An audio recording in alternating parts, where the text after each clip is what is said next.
Dann begrüße ich jetzt auf der Bühne I would like to greet on stage Malte Engler and Sandra Sire. Malte is doing research about the data right of the post-capitalist data economy and data politics with a background in legal sciences. And Sandra is doing research on the political economy of AI and is a journalist of the ProCla Journal for Critical Social Sciences. The stage is yours.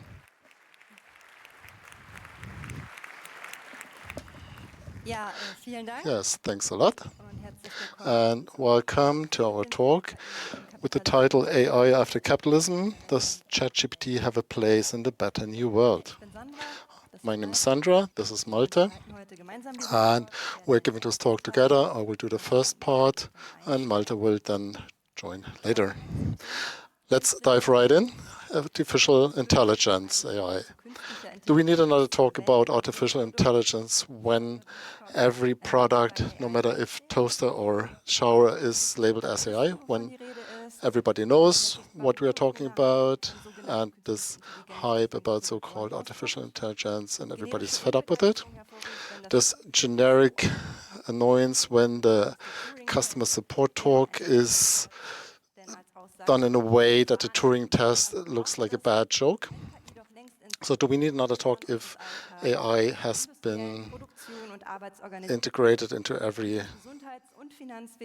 part of our daily life, health systems, labor systems, etc.? The answer is yes.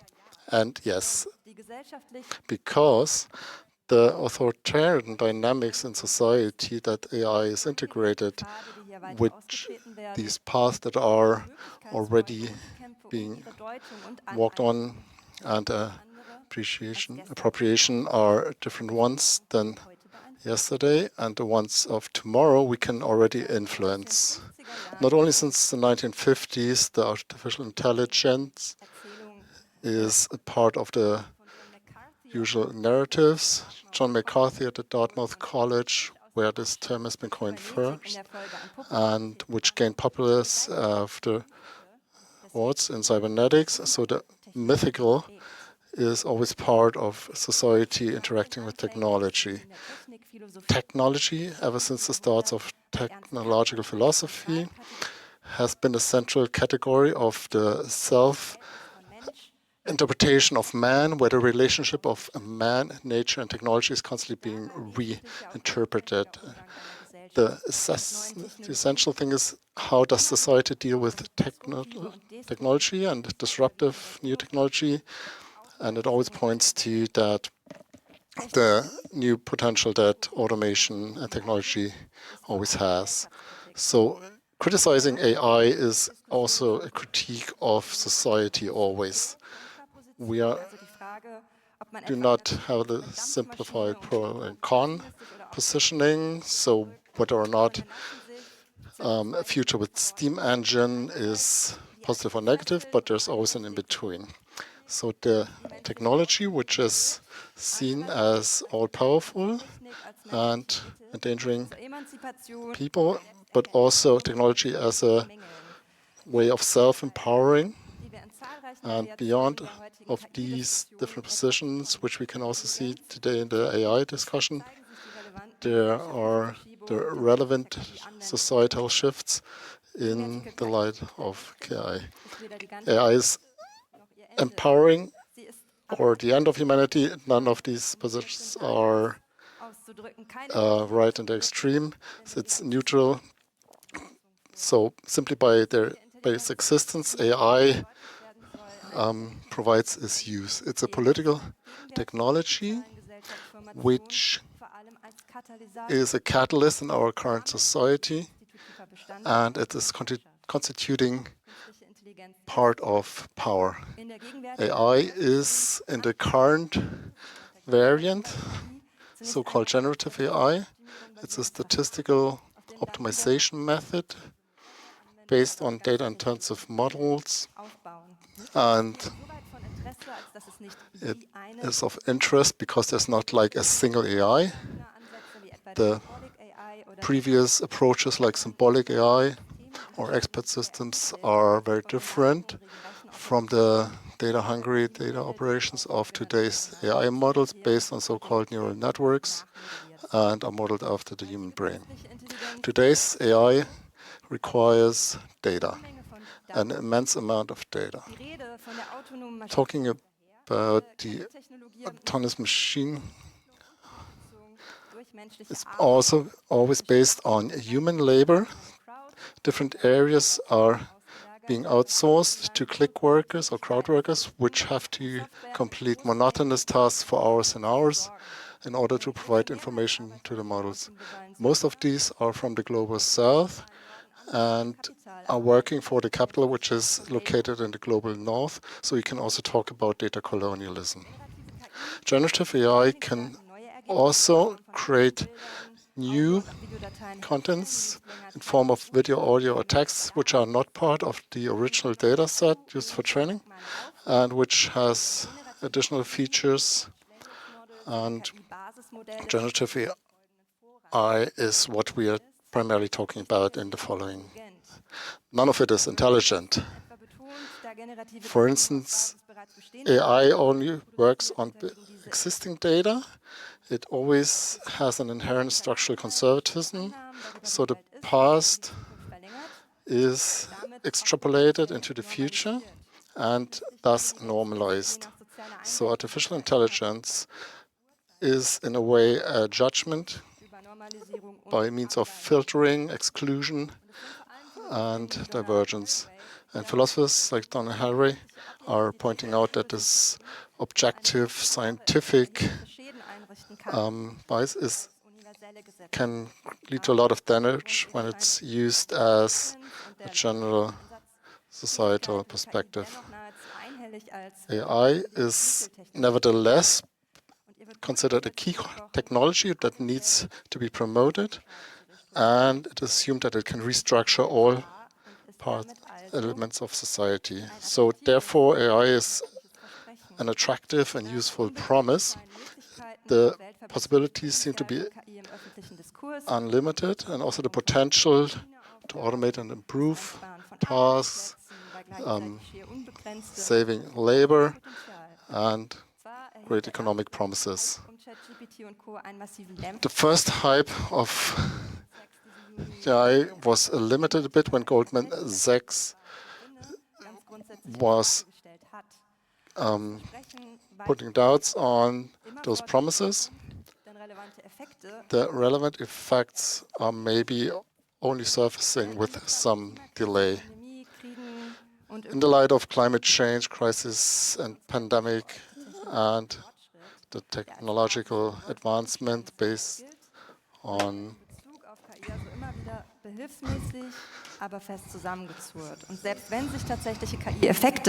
So if the effects of AI cannot be proven, then you can't really figure that out. So AI is basically a race towards the supremacy. So this is so as AI, as high technologies as we counted between that we use between the term we use as an arms race between China and the US, it is becoming a competition between these big superpowers, and instead, despite the strategic support by the European Union, we are losing out in that regard. And we are also infrastructurally dependent on established technology companies and the global imbalance will even get worse. The artificial intelligence apart from the geostrategic relevance, it's also worth a lot. So a lot of venture capital is flowing into that technology, and therefore venture capital has a lot of influence into what AI is being developed. But it's even getting harder and harder to make a profit out of that, and without, not even with venture capital. So mostly the owners of infrastructure profited the most from the AI hype. So you need money to profit from AI. And with generative AI, and it's mostly a question of data capacity, data center capacities, and AI is resource intensive land grabbing of nature, and the resource hunger and the energy hunger for AI data centers is increasing exponentially, and until 2028 it will multiply to 19 gigawatts. So that's about 14 nuclear power plants. The high energy consumption is being used not from covered by regenerative technologies, so it's emitting more and more CO2, and we also need more water and are generating minerals, mining minerals from under bad work conditions, and therefore exacerbating that problem. So what Sandra yet now showed you are the symptoms, and we are not questioning them here in the room. Most of us are expecting this or know this, but the talk is not the steady state of AA, but the talk is, do we need this stuff after capitalism? And to answer this question, what is capitalism? We have to ask the question, what is capitalism, and I'll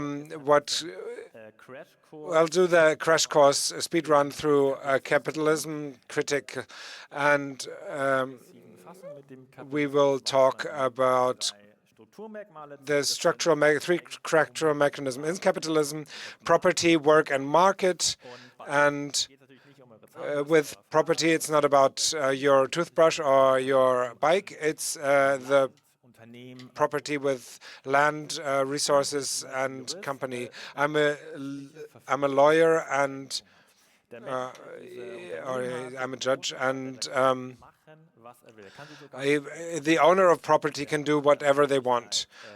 So the owner of a property can, for example, destroy their own property against our ecologic interests. So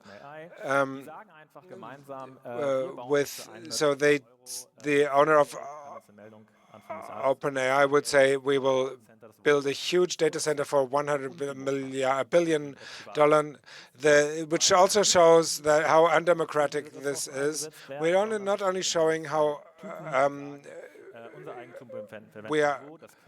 we are basically saying that nicht ganz abwegig Eigentum als die neuen Titel im So Kapitalismus wie die Adelstitel im Feudalismus. it's basically not, as they're making their own decisions, it's not too far off to use the title on property as a new form of feudalistic title. So here, work is basically the exchange between labor and money, and whatever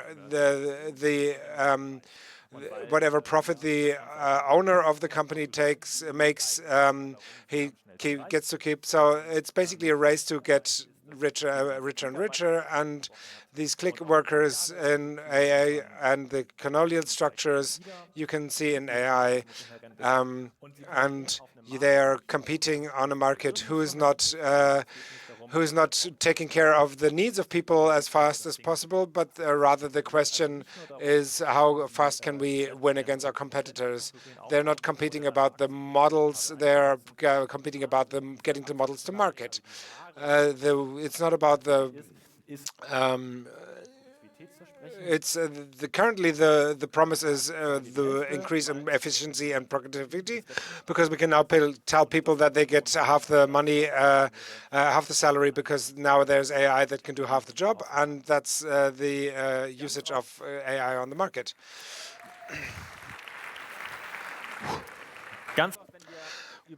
Quite often when we talk about or we read something about AI at Spiegel or Golem somewhere else, it's a bit announced, because this is what we should really be seeing, the invisible work and labor of people in the global south who are doing their click-working work.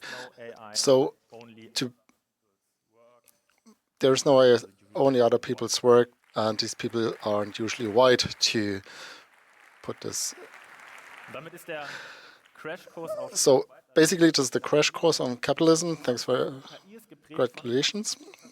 AI is basically guided by capitalist logic. The infrastructure is only there at the disposal of those who have the profit interests, and it's an appropriation of alien labor. So note about the real question. If we were to leave this dynamic, would we still need AI? We are focused now on generative large models. Do we still need it in a world without exploitation and without market logics? Which brings us to the topic of utopias. One could say, Malte, are you crazy? A few days ago in the opening keynote, we heard about that fascism is coming, and I agree. And the situation as serious as it was presented, do we even have time to even talk about such utopias and alternatives to capitalism? But first, capitalism has failed on a moral basis. We have no alternative on this planet.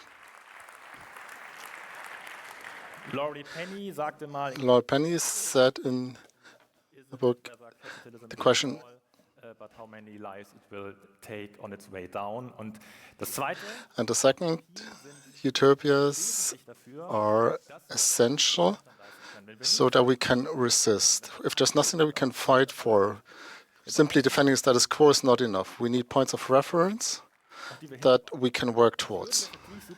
And I would love to talk about all the exciting models of non-market economies, but we don't have the time for that. There's some reading material in the slides at the references to literature at the end. But one thing all of them have in common, they emphasize in different kinds the purpose of technology. This is a development in the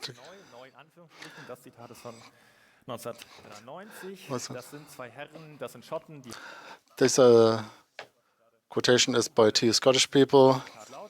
The material conditions, computational technology for effective socialist planning of a complex peacetime economy were not realized before the mid-1980s. I don't think that's quite right. It was a bit sooner than that, but the thing is, the possibilities that we have today due to technology and the application of AI are very different from the time when there were experiments with different forms of economy. To be more specific, what does it mean? How can AI, how can technology to shape a system where we can satisfy our needs not by means of a market or private property? Does anyone know what this is? Any idea? This is a patent. Whoever said that, it's a patent from 2013. Amazon, one of the latest examples was Amazon. Amazon built a system where they can, based on the data that they have about their warehouse and our orders, they can anticipate orders so that they can fulfill our wishes before they have the order to already send the wire. This kind of prediction is only happening under commercial interests, but the technology can be used for alternative forms of economies, not based on the market. So one person is buying shoes and then you can waste it because it's broken. This is just to give you a little bit of inspiration that this technology can not only be applied in the existing system, but also in different ones. So this is a second example. Who knows what this is?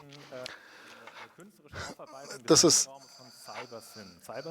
an artistic rendering of the interior of Cybersyn, which is a technological center in Chile, after Allende has won the elections there in the peaceful democratic elections and was building a socialist system and adhering to human rights. Various key technologies were made public, and they were gathering data by telefax in order to efficiently organize economy. This is also an example for how our technological ideas can put to use in a world that is structured differently from the current one. What we also want to avoid, that everyone, that you all say that technology is going to save us, but technology is not going to save us. It's never neutral, and especially AI, for instance, is inherently conservative, which is reproducing what it already knows. It homogenizes. It is a technology for creating averages, and that's why these texts are always so boring. It's kind of an average of all the existing texts, and it's concealing responsibility. So the responsibility is blamed on the technology for decisions, and people are being saved from this responsibility. All of these are characteristics of AI, which makes AI easy to connect to societies which are on the fascist or authoritarian spectrum. And if there's one thing we learn from history about attempts to establish post-capitalist societies, then this attempts to improve this have to learn from the past. And the question is, does AI help us in this? Simply because it has these characteristics or not. So what should we do with AI in a better world? The slightly modified cover of this book, which I recommend everyone, it is providing a very legitimate answer about the question, do we need an AI in a world which is not based on markets and private profits? And the answer is no. Then we can find different, more robust answers on that. But we don't have to say AI is bad, thank you, bye. But find specialized tools as a tool for specialized areas of our needs. And we don't need a techno-optimism. We need. We can't just say, oh, we need AI and then we have an alternative to capitalism. But instead, what we want to do, say in this talk, we want to encourage you to have and what makes the club, the CCC, our passion for technology, we want to use it for a transformative project and try and think without of the requirements of the political now. And we don't want to just we need to stop. We don't just need to stop thinking about that when we want to if we want to bring technology to people, we have to realize it with a startup, and stop thinking outside of this logic, and think about utopias and allow ourselves to dream in utopias. And that's hopefully what you'll take from this. And if you want to read more about this, we have much more about this. Thank you.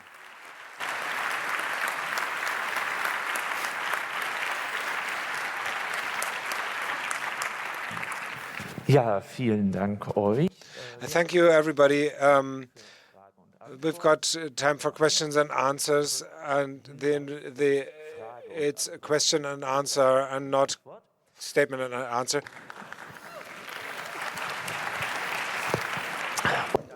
So we have microphone 2. Hello. Thank you for the talk. Great. The capitalists had used the tools to exploit people. Has always been the case. But at the same time, I have the feeling that with AI, you can optimize yourself and re-question yourself. Well, because the human is more conservative than technology. They live in their patterns, and you could use AI to improve yourself for a post-utopian time, to network.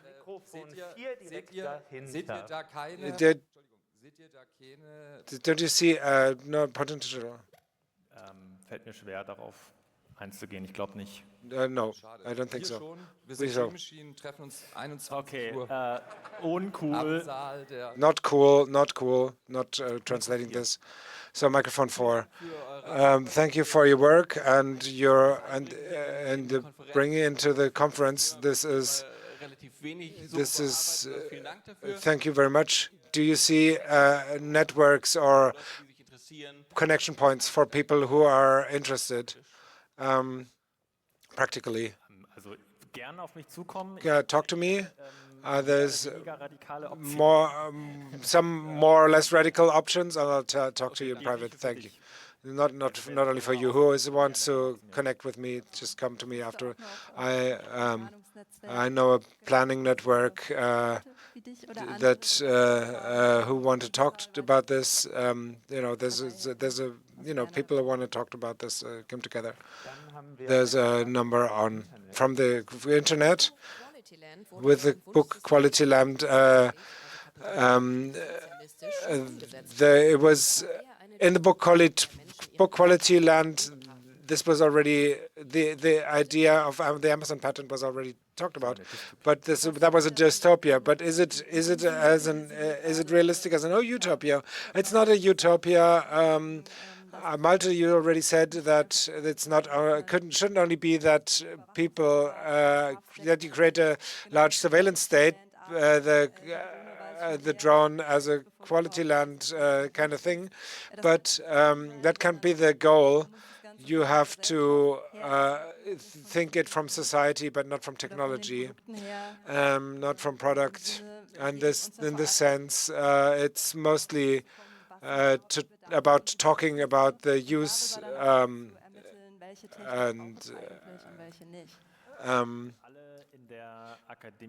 everybody in academia is in the scene.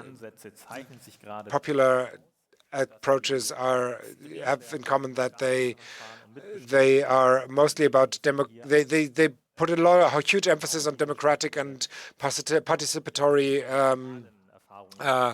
models, and so that we don't repeat the hierarchical dangers of the past. Microphone 1. Thank you for the talk. Question: what do you say about the thesis that jobs in Global South for people who are clicking are relatively paid rather than what they do differently and or don't have a job at all? Does it so? Aren't these jobs good for people, and is it specific for AI? Is it AI? These exploitative structures won't change, and therefore are kept up. And it may be that there is jobs that make people give people a better salary, but it doesn't get rid of the it doesn't lift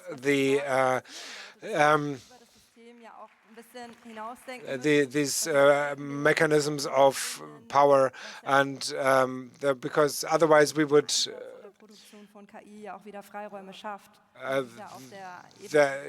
So that's what we wanted to show with the talk. It's not only about it's about embedding it into the needs of people and not it's not exploitation of work is not a moral category. It's a system of power, and it's always a relationship between those who own the company and those who are paid, and it's a social inequality that you have to categorically set dissolve. Diese Form von Ungleichheit zwischen So wenigen und this vielen auszulösen. asymmetric distribution of power simply needs to be resolved somehow. Dann einmal Mikro 3. So microphone number 3. Könnte denn KI eventuell zu einer Entwicklung führen, die Produktion? Would it be possible that AI leads to a development which improves production in such a way that the production distribution is overcome? Maybe. It depends on how you frame it. AI by itself won't do that. It's the people that create their own circumstances, and in having leaps of productivity based on AI, pattern recognition, statistical methods. This is no contradiction in terms, but AI by itself, as we've seen, is not going to take care of it by itself, especially not in the form that we have at the moment.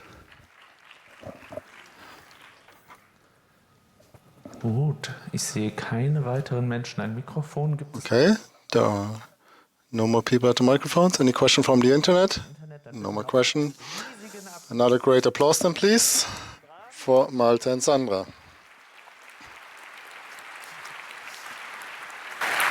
Thanks for listening to the English translation of our